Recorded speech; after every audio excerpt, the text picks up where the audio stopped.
Isa sa mga bising kapuso stars ngayon ang magaling at magandang aktres na si Bella Padilla. Bukod sa kanyang teleserye with Dennis Trillo na Sa Puso ni Doc, abala din siya sa kanyang endorsements. Bella Padilla, anong ganap?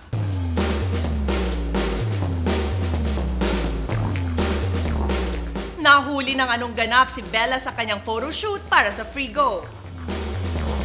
Hello everyone! Thank you for visiting me. Nandito tayo today sa shoot ng Freego and Manila Bulletin. Ibinahagi din sa atin ni Bella ang bago niyang hilig, ang pagsusulat. Yes, I think I would like to still write for movies. Actually, right now I'm writing for Inside Showbiz. So, very different kasi it's articles about it's most of the time it's top 10. So top 10 tips on doing this and doing that. So it's different every month. So yan, abangan nila.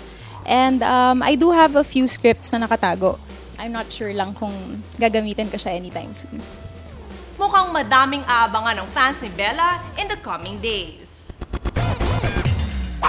Bukod sa pagkakaroon ng isa sa pinakamagandang mukha sa bakuran ng GMA7, isa rin si Bella Padilla sa mga umuusbong na magagaling na aktres sa kanyang henerasyon.